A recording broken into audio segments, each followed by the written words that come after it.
In a quiet corner of Surelair, a daughter's laughter is systematically replaced by the hollow ring of gold jewelry and the sharp click of high heels.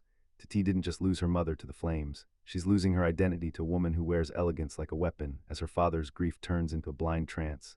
The house she once called home becomes a battlefield where her future is the first casualty. But secrets in Lagos have a way of surfacing when the rain falls hardest. The fire didn't take everything, and some promises are louder than the grave. When the masks finally slip, who will be left standing in the ruins of the Balagan home? Welcome to the Folktale Bestie. We are so glad to have you here in our community of story lovers. If you enjoyed this journey of betrayal and triumph, please subscribe to help our channel grow and never miss a new upload. We want to hear from you. Tell us in the comments which country are you watching from today. The sun usually set over the Lagos Lagoon in a blaze of orange, reflecting off the water where the fishermen of Outmeta docked their wooden canoes. For 19-year-old Tito Balagan, known to everyone as Tati, that hour used to be the best part of the day. It was the time her mother, Funk, would return from her office on the island, her voice calling out before she even crossed the threshold, "Tati, baby, come and help me with these plantains." Life in their home was defined by a happy rhythmic hum. Tati was a student at the Yaba College of Technology studying architecture. She spent her days with charcoal pencils and drafting paper, sketching out dreams of a modern Lagos. Her mother was her fiercest supporter. A woman who believed that a daughter's education was the greatest inheritance. Her father, Bio, worked for the Railway Corporation. He was a quiet, gentle man who adored his wife with a devotion that the neighbors in Surelair often talked about. They were a complete unit, a tripod that stood firm against the chaos of the city outside their gates. Then came the weekend that changed the color of the sky forever. Funk had traveled to the family's hometown for a cousin's wedding. She had promised to bring back fresh village honey and bush meat. Tati and her father spent that Saturday cleaning the parlor and polishing the glass louvers, wanting the house to sparkle for her return. But at 3:00 a.m. on Sunday, the silence of the Lagos night was shattered by the shrill ringing of the landline. The news was a jagged blade that cut through their lives. A fire had broken out in the family house in the village. A kerosene lamp had tipped over in the dry heat, and the old roof had collapsed before anyone could reach Funk's room. Tati woke to the sound of her father screaming, a raw, guttural, inhuman noise that tore through the hallway. It was the sound of a man losing his soul. The weeks following the funeral were a blur of black lace, humid air, and the smell of funeral lilies. But the real tragedy began after the last of the mourners had packed their bags and left. As the bottles of malt drink and boxes of crackers were cleared away, a different kind of darkness settled over the house. Bio did not cry after that first night. Instead, he simply stopped being present. He went back to his job at the railway, but his eyes stayed fixed on a point behind whoever was speaking to him. He would sit in his favorite brown armchair for hours, staring at a blank television screen, his hands resting limp on his knees. Tati tried with the desperation of a drowning person to bring him back. She would cook the jollof rice exactly the way her mother did, making sure to let the bottom burn just enough to get that smoky party flavor her father loved. She would bring her architectural drawings to him, spreading them out on the coffee table. "Look, Papa, I got an A in my studio design project," she would say, her voice trembling with the effort to sound normal. Bio would look at the intricate lines of the buildings, then look at her, and it was as if he were looking at a stranger. "That is good, Tati," he would mutter, his voice flat and dusty. "Your mother would have liked that." Then he would turn back to the empty air. Tati felt herself becoming a ghost alongside him. She was grieving too, her heart heavy with the loss of the woman who was her best friend. But there was no one left to hold her while she cried. She had to be the strong one, the one who made sure there was kerosene in the stove and that the bills were paid. She didn't know then that the smoke of Outmeta hadn't just taken her mother. It had signaled the end of her life as a daughter. 6 months passed and the house grew dusty and quiet, the laughter replaced by the clicking of the ceiling fan. Tati thought they were finally finding a way to survive the silence until one evening, Bio walked through the door with a woman. "Tati," he said, his voice flat and tired, not meeting her eyes. "This is Kem. We are getting married next month." Tati stood in the kitchen doorway, a wooden spoon in her hand, unable to speak. Her mother's clothes were still in the wardrobe. Her mother's scent still lingered in the heavy curtains of the parlor. Yet here was a stranger standing on their rug, looking around with a sharp, calculating gaze. Kem was beautiful in a cold way, wearing gold jewelry that rattled like dry bones when she moved. She didn't look like a woman who had come to help a broken family heal. She looked like someone who had come to take over a kingdom. Bio didn't ask for Tati's opinion. He didn't ask how she felt about a stranger stepping into her mother's shoes so soon. He just walked past her to his room, leaving Tati alone in the hallway with the woman who was about to dismantle her life piece by piece. As Kem smiled at her, a smile that didn't reach her hard, bright eyes, Tati felt a chill that had nothing to do with the evening breeze. The invasion had begun. Kem did not wait for the marriage certificate to be signed before she began marking her territory. In the weeks leading up to the ceremony, she became a constant fixture in the Surrelair house. She would arrive in the afternoons, her high heels clicking loudly on the compound cement, always carrying shopping bags from expensive boutiques on the island. Each time she entered, the comforting scent of the house, usually a mix of floor polish and the lingering ghost of funk's spices, was drowned out by Kim's heavy, suffocating designer perfume. She would walk through the parlor, touching the lace antimacassars on the chairs and the framed photographs on the wall with an expression of deep distaste. Tati watched her from the shadows of the hallway, her heart sinking as she saw Kim's long manicured nails trace the edges of her mother's favorite flower vases. "Bow, darling," Kim would call out, her voice sweet like overripe fruit. "The energy in this parlor is so heavy. It feels like a museum for the dead. We really must modernize the place if we are to start our new life properly." Bio, who used to be so protective of his home, simply nodded like a man whose will had been drained away. He was so desperate for a distraction from his grief that he allowed Kem to rewrite the rules of his existence. Tati tried to speak up to remind him that the heavy energy Kem spoke of was actually the memories of the woman who had built the house with him, but Bio would only wave her away with a tired hand. The wedding at the Ikoyi registry was a cold, rushed affair. Tati stood at the back of the small room, her hands tucked into the pockets of a dress her mother had bought for her last Christmas. She watched her father, dressed in a stiff new suit Kem had chosen, slide a gold band onto Kem's finger. There was no celebration, no dancing, and no jollof rice shared with neighbors, just a quiet drive back to Surrelair, where Kem officially moved her trunk boxes into the master bedroom. The morning after the wedding, Tati was woken up by the sound of heavy furniture being dragged across the floor.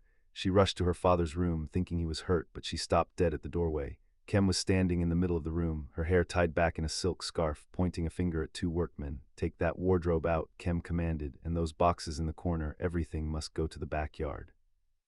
Tati looked at the boxes. They were the Ghana bags containing her mother's most precious things, her hand-woven Aso oak, her church Bibles, and her collection of expensive head ties. "Papa, what is happening?" Tati cried, turning to her father, who was sitting on a chair in the corner, staring at his feet. "Why are they taking Mama's things to the backyard?" Bio didn't look up. "Tati, please. Kem needs the space for her own things. I can't keep living in a house full of reminders. It's too much for me to bear. Let her do it." "But these are Mama's things. You can't just throw them outside like trash." Kem stepped toward Tati, her eyes narrowing. The perfect smile she had worn during the courtship was gone, replaced by a cold, sharp gaze. "Listen to me, little girl. I am the Mrs. Balagan now. This is my room in my house. I will not sleep in a room that smells like a dead woman's perfumes and old memories. If you want these things so badly, go and pack them into your own small room, but they are leaving this space now." Tati spent the rest of the day dragging the heavy bags into her bedroom, her eyes stinging with tears. By evening, her mother's side of the master bedroom had been completely erased. In its place were Kem's glass perfume bottles, her designer shoes, and a large vanity mirror that seemed to reflect only Kem's ambition. Within a week, the invasion spread to the kitchen. Kem declared that the old pots were unhygienic and began replacing them with new shiny sets. She told Tati that since she was now a big girl and her father was a busy man, Tati would be responsible for all the heavy cleaning and the laundry. "A daughter should be useful, Tati," Kem said, leaning against the kitchen counter while Tati scrubbed the floor. "Your mother clearly spoiled you, letting you spend all day with your pencils and drawings. In this house we work. You will wake up at 5:00 a.m. to sweep the compound and prepare breakfast before your father goes to the railway. It will build your character." Tati looked to her father for help, but Bio had become a stranger. He ate the food Kem prepared, listened to the music Kem liked, and followed the schedule Kem set. The house no longer smelled like home, it smelled like Kem's perfume and bleach. Tati felt like a guest in her own life, a ghost haunted by the living. She didn't know then that this was only the beginning. The elegant invader had conquered the house. Now she was moving to conquer Tati's future. The invasion of the house was bad enough, but the arrival of the reinforcements was what truly signaled the end of Tati's life as a daughter. 2 weeks after Kem had taken over the master bedroom, she announced that her daughter, Blessing, would be moving in. "She has been staying with my sister in Aja," Kem said over breakfast, not bothering to look at Tati. "But a girl needs her mother. Besides, she is 22, a grown woman with a business mind. She will bring some life to this dull house." When Blessing arrived, she didn't come quietly. She arrived in a taxi that she made Bio pay for, followed by 3 large suitcases. She stepped out wearing huge sunglasses and a wig that reached her waist, looking at the Surrelair compound as if she had stepped into a slum. She walked past Tati without a word, dropping her handbag on the floor for someone else to pick up. "Is this the room?" Blessing asked, standing in the doorway of the guest room, which was right next to Tati's. "It's a bit small, Mama, but I guess I can manage until we renovate." The renovation of the family dynamic began that very evening. Tati had spent hours in the hot kitchen pounding yam, sweating as the steam rose around her. When she finished setting the table, she went to wash her hands and returned to take her usual seat across from her father. But as she pulled out the chair, Kem's hand shot out and rested firmly on the backrest. "Ah, Tati," Kem said, her voice dripping with fake sweetness. "Not there today. Blessing needs to sit here. We have important matters to discuss regarding her fashion business, and she needs to be close to your father to show him the budget on her phone." Tati froze, but this is where I always sit. Blessing can sit on the side. "Don't be difficult," Kem snapped, her eyes flashing cold. "We need space. The table is crowded. Why don't you take your food to the kitchen? That plastic stool is there. Besides, it is easier for you to fetch water for us if you are already near the sink." Tati looked at her father, pleading with her eyes. She wanted him to say something, to tell Kem that his daughter belonged at the table, not in the kitchen like a hired help. But Bio was busy washing his hands in the bowl of water, staring intently at the suds. He didn't look up, he didn't speak, he just dried his hands and picked up his fork. Humiliation burned into T's chest like fire. She picked up her plate of pounded yam and walked slowly back into the kitchen. She sat on the low red plastic stool, balancing her plate on her knees. Through the open door she could hear them laughing. She heard Blessing complaining about the texture of the soup that Tati had made and heard Kem soothing her. She ate her dinner in silence, swallowing her tears along with the cold food. The erasure of Tati Balagan didn't stop at the dining table. It seeped into every corner of her existence. A week later, Tati went to the backyard to bring in the laundry she had washed by hand. She was looking for her favorite Ankara dress, the one her mother had sewn for her matriculation. It was missing. She searched the lines, the baskets, and even her own room. Finally, she found it in the kitchen, crumpled in a corner, soaking up a spill of red palm oil. "Who did this?" Tati gasped, picking up the ruined fabric. Blessing walked in, popping gum loudly. She glanced at the dress and shrugged. "Oh, that old rag. I used it to wipe the floor. I spilled some oil while trying to fry plantain. The mop was too far away. This is not a rag." Tati screamed, her hands shaking. "This is my matriculation dress. My mother made this for me." Blessing rolled her eyes. "Please stop shouting. It was faded and ugly. Anyway, you should thank me. Now you don't have to embarrass yourself wearing it outside." Tati stormed past her, running to the parlor where her father was reading a newspaper. "Papa, look at what Blessing did. She used my best dress as a floor rag. You have to talk to her." Bio lowered the newspaper slowly. He looked at the oil-stained dress, then at Tati's tear-streaked face. For a moment, Tati saw a flicker of the father he used to be, a flash of anger or recognition. But then Kem walked in, placing a hand on Bio's shoulder. "Bio, honey, is Tati disturbing you again? I told her to be careful with her old clothes. She leaves them lying around everywhere." The light in Bio's eyes died. He slumped back into the chair, the fight leaving him before it even began. "Tati," he said, his voice heavy with exhaustion, "it's just a dress. Kem will buy you another one when things improve. Please, I have a headache. Don't make trouble for the new madam. Just manage with what you have. Don't make trouble." The words echoed in Tati's head. That was the moment she realized she was truly alone. Her father wasn't just grieving. He had surrendered. He had chosen his peace over her dignity. From that day on, Tati stopped fighting. She stopped sitting in the parlor. She stopped eating at the table. She moved through the house like a shadow, speaking only when spoken to. Her name Titulio, which meant forever joyous, was no longer used. Kem called her you. Blessing called her girl, and her father didn't call her anything at all. He just looked through her as if she were already part of the furniture, invisible and silent. The slow erasure was almost complete. The silence that had settled over Tati in the dining room followed her into the weeks that came. But the world outside the Surulair compound did not stop turning. It was the height of the rainy season in Lagos, the time when the heavens opened up and turned the streets into rivers of brown water. For Tati, this particular Monday was supposed to be a day of triumph. It was submission day for her final year architectural project at Yabetek, a design for a low-cost community housing center she had dedicated to her mother's memory. She woke up before dawn, her heart pounding with a mix of anxiety and excitement. She had spent sleepless nights working on the blueprints in secret, hiding her drafting board under her bed whenever she heard Kem's footsteps. This degree was her escape route, her ticket out of the house that had become a prison. Tati rushed through her morning chores, sweeping the wet compound and scrubbing the pots from last night's dinner, her mind racing with calculations about traffic on the 3rd Mainland Bridge. By 7:00 a.m. she was ready to leave. She went to the corner of the parlor where she had hidden her heavy portfolio bag behind the long curtains the night before to keep it safe from mistaken cleaning. Her hand grasped at empty air. The bag was gone. Panic, cold and sharp, spiked in her chest. She fell to her knees, checking under the sofas, behind the TV stand, and even under the rug. "Papa Kem," she called out, forgetting the rule about silence. "Has anyone seen my black bag? My school project is inside." Kem emerged from the kitchen holding a steaming mug of tea. She looked fresh and unbothered, her makeup perfectly applied. Why are you shouting this early morning, Tati? You will wake the neighbors. My bag, Tati gasped, her breath coming in short bursts. The big black one, it was right here behind the curtain. I have to submit my project by noon. Kem took a slow sip of her tea. Oh, that dusty thing. I told the houseboy to do a deep clean of the parlor last night. I couldn't stand the clutter anymore. He must have moved it to the backyard with the other rubbish. Rubbish, Tati whispered, then she turned and ran. She burst out the back door into the torrential rain. The backyard was flooded, the water ankle-deep and murky.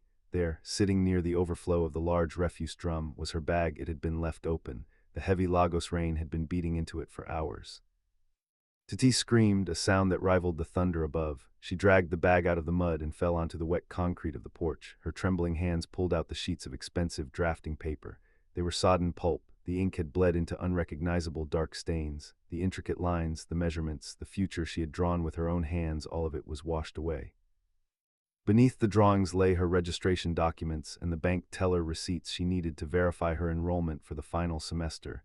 They were glued together by the water, tearing apart like wet tissue as she tried to separate them.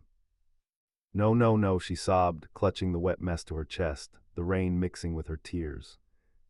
She didn't hear her father come out until his shadow fell over her. Bio stood in the doorway, buttoning his shirt for work, looking down at his daughter shivering in the rain. Papa, Tati scrambled up, holding out the ruined papers. Look, it's all gone. Kem threw them out. I can't submit. The deadline is today. I need to reprint everything. I need to pay for late registration immediately, or they will kick me out. Bio looked at the mess, his face twisting in discomfort. He didn't look angry at Kem. He looked annoyed at the situation. Kem appeared behind him, her hand resting possessively on his back. Bio, look at this drama. I told her to keep her things in her room. She clutters the parlor and then blames me when things get cleaned up. It's irresponsible. It was hidden, Tati cried. Papa, please. I need 150,000 naira right now to fix this. I can beg the dean for an extension if I show I've paid the fees, please, Papa. It's my final year. Bio sighed, rubbing his temples. He looked at Kem, then at Tati. Tati, 150,000 is a lot of money, but it's for my school, it's my future. Money is very tight right now, Bio said, his voice dropping low, avoiding her gaze. I just wrote a very large check for Blessing yesterday. She is renting a shop space in Lekki for her fashion business. I cannot withdraw that kind of amount again this month. The account is dry. Tati felt the world stop. The rain seemed to freeze in the air. You gave Blessing money for a shop, but you don't have money for your own daughter's school fees. It's an investment, Tati. Bio snapped, defensive now. Blessing is starting a business that brings money into the family. You're just studying. You can always go back to school next year or the year after. Just manage, stay home for a while, help Kem. The house needs attention anyway. Next year, Tati's voice broke. Papa, if I don't register now, I drop out, I lose everything. Then you drop out, Bio shouted, the guilt making him cruel. I am tired of this begging. I have provided a roof over your head and food in your belly. If that is not enough, then maybe you should find another father. He turned around, took Kem's arm, and walked back inside, slamming the door against the rain. Tati stood there for a long time, the cold water soaking into her bones. She looked down at the pulp in her hands, the remains of the architect she wanted to be. Slowly, she let the papers drop into the mud. She didn't pick them up. That morning, Tati didn't go to Yabetek. She didn't go to the bank. She walked back inside the house, dripping wet, and past the closed door of the master bedroom where she heard Kem laughing softly. She went to the kitchen, picked up the mop, and began to clean the muddy footprints she had made. The student was gone, the daughter was gone. In the silence of the house, with the sound of the rain drumming a funeral march on the roof, the transition was complete. She was just the girl who cleaned the floor. The demotion from daughter to servant was formalized exactly 3 days after Tati dropped out of Yabetek. She was sweeping the hallway, careful to avoid Blessing's new shoes scattered on the rug when Kem stopped her. Tati, Kem said, checking her reflection in the hallway mirror, Blessing's business is expanding. She needs a proper workspace for her sewing machines and fabrics. Your room has the best light for that. Tati gripped the broom handle tighter. My room, but where will I sleep? Kem waved a hand toward the back of the house, toward the detached building near the generator house. The boys' quarters is empty since the driver left. It's private. You won't be disturbing us when you wake up early for your chores. It's better for everyone. By sunset, Tati had moved. Her world, which had once been a bright room filled with architectural drafts and books, was now a 6x6 concrete cell with a single high window that barely let in air. The room smelled of damp cement and old engine oil. There was no ceiling fan, only a standing fan that rattled like a dying generator. Her bed was a thin foam mattress on the floor. She had no wardrobe, just a plastic rail for her 3 remaining dresses. This tiny windowless box became her universe for the next 2 years. Time in the BQ didn't move in hours, it moved in tasks. Her life became a grueling cycle that began before the Lagos sun even thought about rising. Titi's alarm went off at 4:30 a.m. every day. She had to wake up that early to beat the notorious Lagos traffic to Mile 12 Market. Kem insisted that buying food in bulk at Mile 12 was cheaper, but she refused to pay for a taxi, so Titi took the yellow Danfo buses, squeezing in with sweaty bodies. Her lap filled with empty Ghana must-go bags. She became a fixture at the market. The market women knew her not as the bright student she used to be, but as the quiet girl who haggled over every naira because she was terrified of Kem accusing her of stealing change. Titi would haul heavy sacks of tubers, bags of gari, and gallons of red oil on her own, her back straining under the weight as she navigated the muddy market paths. By the time she returned to Surelaire, usually around 10:00 a.m., the real work began. She washed the car. She hand-washed Kem's delicate lace materials and Blessing's jeans because the washing machine was reserved for family clothes. She scrubbed the terrazzo floors until her knees were calloused and dark. Food became a weapon of control. Titi was no longer allowed to eat from the pot while cooking. She had to serve Bio, Kem, and Blessing first. She would carry the trays to the dining table, the same table where she once sat, and retreat to the kitchen.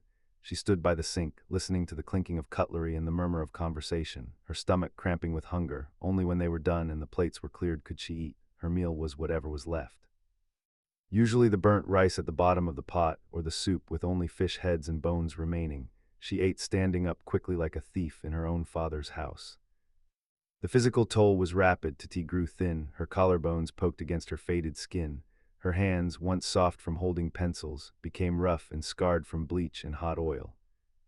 One afternoon, while cleaning the bathroom in the main house, Titi caught a glimpse of herself in the large vanity mirror. She froze, the girl staring back at hollow cheeks and dull yellowed eyes. Her hair was unkempt, hidden under a scarf. She didn't look like Titi Balagan, the future architect. She looked like a stranger, a tired, broken house girl. She quickly looked away, a lump forming in her throat. That was the day she stopped looking in mirrors. It was easier to forget who she was than to mourn the person she had lost. Her father, Bio, was a ghost in this new arrangement. Sometimes he would pass her in the compound while she was sweeping the leaves. He would pause, looking at her thin frame and the sweat on her brow. For a second, his face would crumble, looking like he wanted to say something, to apologize, to save her. But then Kem's voice would call out, "Bio, come and see this," and the moment would shatter. He would look away, harden his face, and walk past her. "Work hard, Titi," he would mutter, convincing himself that this suffering was somehow building her character. It's just for a while. But a while turned into 24 months, 2 years of silence, 2 years of the damp BQ walls closing in, 2 years of being invisible. Titi learned to make herself small, to move without sound, to speak only when asked a direct question. She thought this was how her life would end, in the back of a house in Surelaire, forgotten by the world. She didn't know that the cycle was about to break. She didn't know that a visitor was coming who would see what her father refused to look at. The 2 years of quiet misery in the boys' quarters were suddenly shattered by a phone call that sent Kem into a state of frantic energy.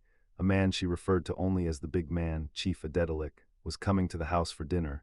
Chief Adedelik was a name that carried weight even in the loudest parts of Lagos. He was a titan of industry with a reputation for integrity and a bank account that could buy half of Victoria Island. "This is it, Blessing," Kem screamed, clapping her hands as she paced the parlor. "The chief is looking for a wife for his eldest son, the one who just returned from London. If we play our cards right, you will leave this Surelaire dust behind forever." For Titi, the visit didn't mean a potential marriage, it meant an escalation of her labor. The house had to be perfect. Kem spent a fortune on new curtains and Italian leather chairs, but it was Titi who had to scrub the floorboards with a toothbrush to ensure not a speck of dust remained. She spent 2 days in the kitchen, her eyes stinging from peeling bags of onions and her fingers stained yellow from turmeric and curry. "Listen to me, you," Kem said, cornering Titi in the kitchen on the afternoon of the visit. She poked a long red painted fingernail into Titi's shoulder. "When the chief arrives, you are to be a ghost, do you hear me? You will wear that faded brown uniform I bought for the girl we had last year. Keep your head down, do not look him in the eye, and above all, do not open your mouth to say a single word. If you embarrass us, you will sleep on the streets tonight." Titi nodded silently, her gaze fixed on the floor. She had learned that words were useless against Kem. By 7:00 p.m., the compound was glowing with extra light bulbs. Beat was dressed in his best Egbata, looking nervous and out of place in his own home. Blessing was a vision of expensive excess, draped in heavy lace and enough gold jewelry to weigh down a small child. She sat on the sofa practicing a refined accent she had heard on African magic movies. Then the heavy gates creaked open. A black bulletproof SUV crawled into the compound, followed by a second car filled with security men. Chief Adedelik stepped out. He was a tall, imposing man with a silver beard and eyes that seemed to see through walls. He didn't walk with the arrogance of most wealthy Lagosians. He moved with a quiet, grounded power. "Welcome, Chief, welcome to our humble home," Kim gushed, bowing so low she nearly touched the floor. As the party settled into the parlor, Tati began her performance as the invisible servant. She emerged from the kitchen carrying a silver tray laden with chilled bottles of water and glasses of fresh juice. She moved with the practiced stealth of someone who had spent 2 years trying not to be noticed. "Blessing, darling, why don't you tell the chief about your fashion empire?" Kim prompted, her voice tinkling like glass. "Oh, it's just a small boutique in Lekki for now, Chief," Blessing said, batting her eyelashes. "I find that the Lagos elite really respond to my unique eye for design." Tati knelt to place a small bowl of spicy gizzard on the side table near the chief. As she leaned over, her sleeve pulled back, revealing a jagged scar on her wrist from a kitchen burn she had received months ago while frying Blessing's plantain. Chief Adedelik wasn't looking at Blessing. He wasn't looking at the expensive new curtains. His sharp eyes were fixed on the girl on the floor. He watched the way she handled the tray, the grace in her movements that didn't match the ragged, oversized uniform she wore. He noticed the way she flinched when Kem barked a command for more ice. "The girl," the chief said suddenly, his voice deep and resonant. The room went silent. Blessing stopped mid-sentence. "Oh, don't mind her, Chief," Kem laughed nervously, waving a hand as if Tati were a fly. "She's just a local girl we took in out of charity. She's a bit slow. Poor thing, Tati. Go and bring the jollof rice, move." Tati scrambled to her feet, her heart hammering against her ribs. She felt the chief's gaze burning into her back as she retreated toward the kitchen. She could feel the tension in the air changing. Kem's marketing was failing. And for the first time in 2 years, Tati felt a flicker of something she thought was dead, hope. But as she reached the safety of the kitchen, she remembered Kem's threat, "Do not speak." She gripped the handles of the heavy rice pot until her knuckles turned white. She was a ghost, she reminded herself, and ghosts don't have voices. The tension in the parlor was thick enough to choke the air. Tati returned from the kitchen, the heavy ceramic bowl of smoky jollof rice balanced in her hands. She felt the weight of Chief Adedelik's gaze, a physical pressure that made her footsteps feel heavy. She moved to the center of the room, her head bowed so low she could only see the intricate patterns of the new rug and the polished shoes of the guests. Kem was in full performance mode now, her voice rising in a calculated pitch of maternal pride. "You know, Chief, raising 2 daughters in this modern Lagos is not easy," she said, gesturing vaguely toward both Blessing and the direction of the kitchen. "But I have poured everything into them. I have taught them that a woman's value lies in her character, her education, and her ability to manage a home with grace. My blessing here is the result of all that hard work."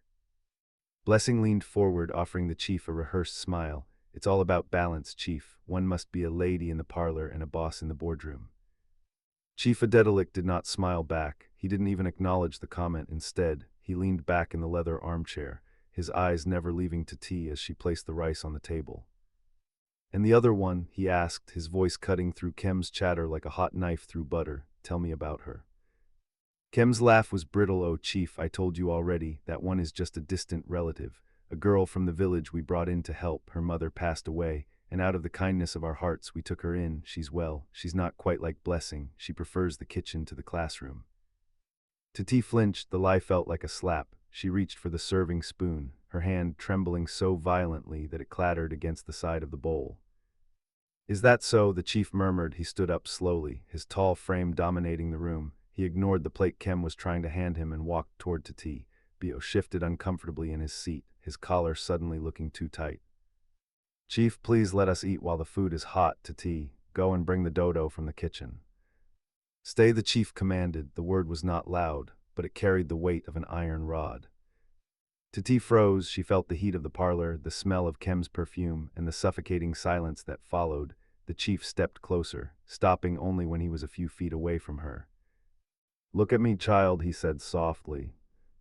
Tati hesitated, Kem's threat about sleeping on the streets ringing in her ears, but there was something in the chief's voice, a kindness she hadn't heard in 2 years, that compelled her. She slowly lifted her chin, her dull, tired eyes met his sharp, searching ones. For the first time in a long time, someone was truly looking at her, not as a tool or a nuisance, but as a human being.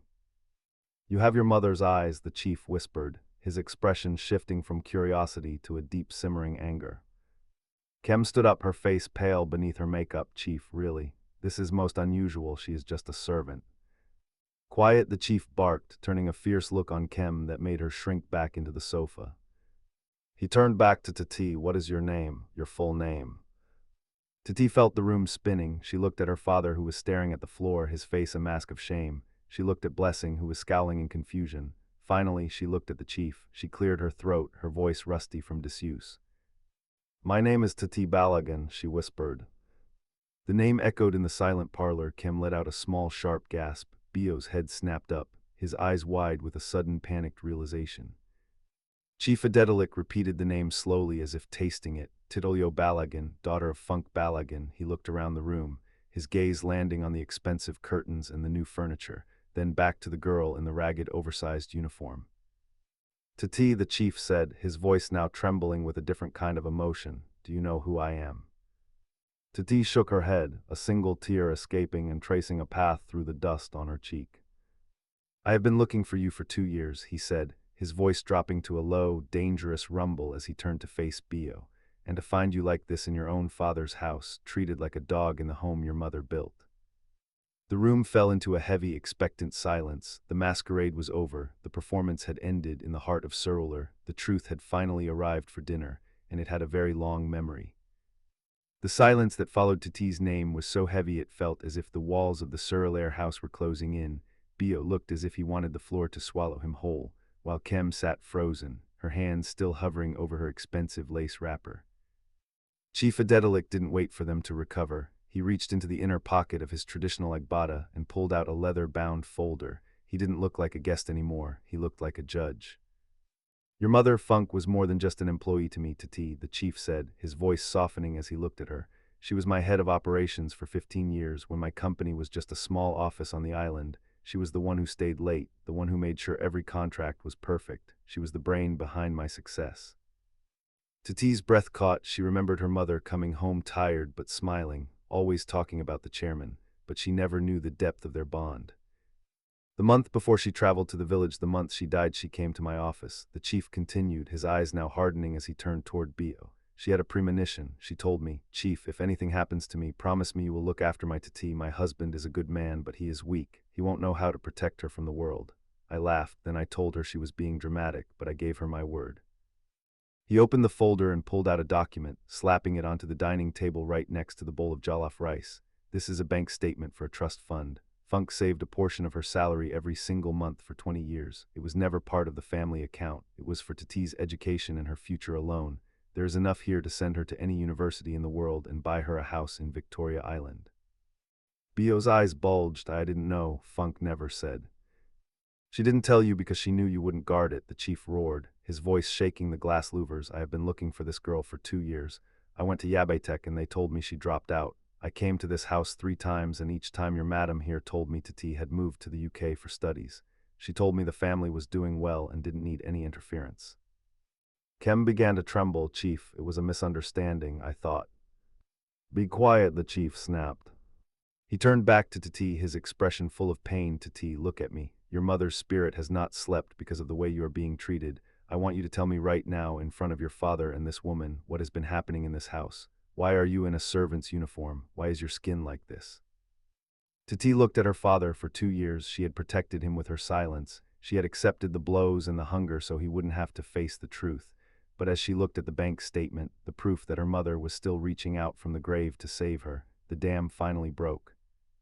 "I haven't been in school for 2 years, Chief," Tati started, her voice shaking before it grew steady and sharp. "Came through my final year projects in the trash during the rain." She told my father the house was cluttered and he believed her when I asked for money to re-register. Papa said things were too tight because he had to pay for Blessing's shop. She pointed toward the back of the house. "I don't live in my room anymore. Blessing took it for her sewing. I sleep in the BQ on a mattress on the floor. I wake up at 5:00 a.m. to go to mile 12. If I don't finish the laundry or if the food is not ready, I am not allowed to eat. I eat the scraps from their plates." Bio let out a choked sob, covering his face with his hands. "Tati, I thought you were just helping. Kem said you enjoyed the housework."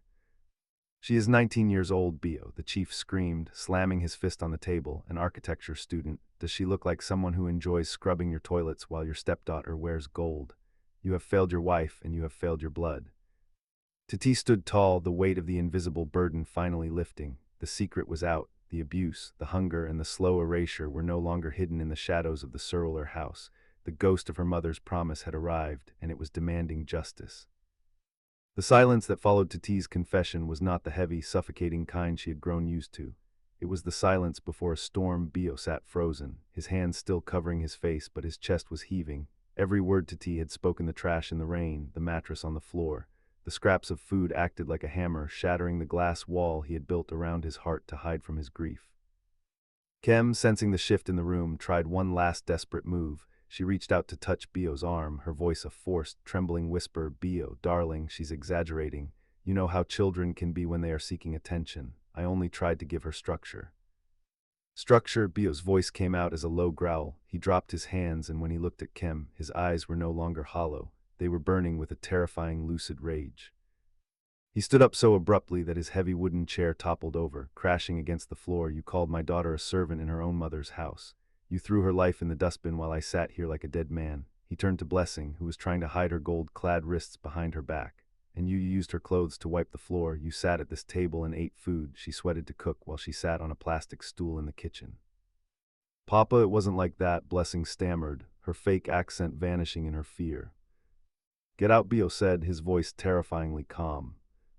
Kem stood up, her face twisting into a mask of indignation. Bio, you can't be serious, after everything I've done for this home, after I brought life back into this graveyard. You didn't bring life, Bio shouted, the sound echoing through the rafters of the house. You brought a plague. You saw a man who was broken and a girl who was grieving, and you moved in like a vulture to pick at our bones. I was a fool. I was a coward. I let you turn my home into a prison for my own blood.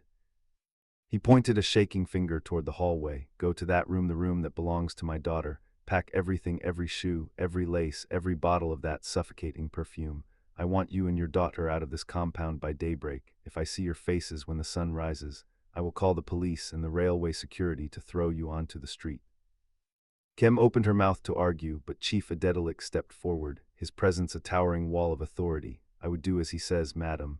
I have enough evidence of the maltreatment of a minor and the diversion of family funds to ensure you spend a very long time explaining yourself to a judge. Take your Ghana must go bags and vanish. Seeing the game was truly over, Kem grabbed Blessing's hand and hissed. They retreated into the hallway. The sound of their frantic packing and hushed, angry arguing replaced the fake laughter of the dinner party. Bio turned toward Tati. For the first time in 2 years, he truly looked at her. He saw the scars on her hands, the hollowness of her cheeks, and the way she stood as if she expected to be hit. The realization of what he had allowed hit him like a physical blow. He fell to his knees in the middle of the parlor and began to sob raw, agonizing sounds of a man waking up from a nightmare. Tati, he choked out, reaching for her hand. My Tati, my gold, what have I done to you? Tati didn't move at first. She was still a ghost, waiting for the scene to vanish, but when her father took her rough, calloused hand and pressed it to his forehead, weeping in genuine repentance, the ice around her heart began to melt. She dropped to the floor beside him, and for the first time since the fire in the village, father and daughter held each other and cried. The house cleaning began that very night. Bio refused to wait for morning while Kem and Blessing moved their boxes to the gate in the dark. Bio led Tati back to her original room. He personally tore down the fashion posters Blessing had taped to the walls. He went to the store and brought out the boxes of Funk's belongings he had allowed Kem to hide away with trembling hands. He took Funk's favorite photograph, the one of her laughing at Tati's secondary school graduation, and wiped the dust from the glass. He hung it back in its place of honor in the parlor. This is your home, Tati, Bio whispered, his voice thick with emotion, and from tonight you will never be invisible again. As the first light of dawn began to touch the age-gunnel meta horizon, the gates of the compound closed behind Kem and Blessing for the last time. Inside, the house was quiet, but it was no longer empty. The scent of bleach was gone, replaced by the faint, lingering memory of peppermint and a father's promise to do better. The Lagos Island skyline, with its towering glass structures and the shimmering expanse of the Atlantic, was a far cry from the damp, oil-stained walls of the boys' quarters in Surler. It was a Tuesday, the same day of the week that had once signaled the end of Tati's world, but now it was a day of appointments, blueprints, and impact. Tati stood on the balcony of her office in a sleek building overlooking the water. She was no longer the thin, hollow-eyed girl who had scoured Mile 12 Market for scraps. At 26, she was a woman of substance, her skin glowing and her hair styled in neat professional braids. On the mahogany desk behind her lay her official license from the Architects Registration Council of Nigeria. She had finished her degree at Yabe Tech with the highest honors in her set. Funded by the trust fund her mother had so meticulously built. But Tati had not used her degree just to build skyscrapers for the rich. Below her office sign was the logo of her NGO, the Funk Foundation. The foundation was her heart's work. It was a sanctuary and a school for young girls rescued from domestic servitude, the invisible ones who lived in the back rooms of wealthy homes, scrubbing floors and losing their futures. Tati knew their stories because she had lived them. Every month she stood before a new intake of girls, showing them her own calloused palms as proof that a season of suffering did not have to be a lifetime sentence. "You are not the uniform you wear," she would tell them. "You are the dream you keep inside." Her success was not hers alone. Every Friday, Tati made her way to the Lagos Yacht Club for a standing lunch date. As she walked through the doors, the staff greeted her with the respect earned by a regular. Waiting at a table by the window was Chief Adedelik. He looked older now, his silver beard fully white, but his eyes were as sharp and kind as the night he had demanded her name in the parlor. "Architect Tati," he said, rising to give her a fatherly hug, "I saw the news about your latest project, a community center in Agegunal Meta. Your mother would have been dancing in the streets." "It's almost finished, Chief," Tati smiled, sitting across from him. "I made sure the kitchen was the biggest room in the building, a place where everyone is welcome at the table." They talked about the foundation, about the island's ever-changing architecture, and about the peace she had finally found. The trauma of the 2 years under Kem's thumb had not vanished, but it had been repurposed. It was the fuel that drove her to ensure no other girl was erased. Later that evening, Tati drove back to Surulere. The house was the same structure, but the spirit inside had been completely reborn. The heavy, suffocating scent of Kem's designer perfume was a distant memory. Instead, the house smelled of ginger tea and fresh flowers. Her father, Bia, was waiting for her on the porch. Beside him sat Grace, a woman with a gentle laugh and a quiet strength who had married Bia 3 years prior. Grace was not an invader, she was a partner. She had spent her first months in the house asking Tati about funk, wanting to know where the photos should be hung, and how the jollof rice should be seasoned to honor the past. "Tati, you're just in time," Grace called out, waving. "Bia was just saying he wanted to hear about your meeting with the chief." Bio stood up to embrace his daughter. He was no longer a shell of a man, though the guilt of those 2 years still flickered in his eyes sometimes. He spent every day making amends. He volunteered at Tati's foundation, handling the logistics and ensuring the girls had everything they needed. He had found his voice again, and he used it to champion his daughter. As they sat together on the porch, watching the sunset over the rooftops of Surulere, Tati felt a profound sense of completion. She thought of the Ghana must-go bags that had once held her mother's discarded life, and she thought of the suitcase she now carried, filled with plans for a better Lagos. She was no longer the victim of the smoke or the silent witness in the parlor. She was Tati Balagan, a woman who had walked through the fire and come out not just as a survivor, but as a builder. The erasure was over. Her story was now written in stone, glass, and the lives of the girls she had saved. As the final echoes of the story fade, we are left with the powerful reminder that no matter how deep the erasure, the truth has a way of finding its way home. Tati's journey from the shadows of a kitchen stool to the heights of the Lagos Island skyline is a testament to the resilience of the human spirit and the enduring power of a mother's love. In the end, the walls of the Surulere house stood witness to a great cleansing, reminding us that family isn't just about the blood we share, but the protection and honor we provide for one another. Tati is no longer a ghost in her own home. She is the architect of her own destiny. Thank you for joining us on the Moonlit Stories. We are incredibly grateful for your time and your heart. Our mission is to bring you stories that touch the soul and spark the imagination. If Tati's triumph moved you today, please subscribe to help us grow. Your support means the world to us and allows us to keep these stories coming. Before you go, we want to connect with you. Tell us in the comments which country are you watching from. We love seeing how far our stories travel across the globe.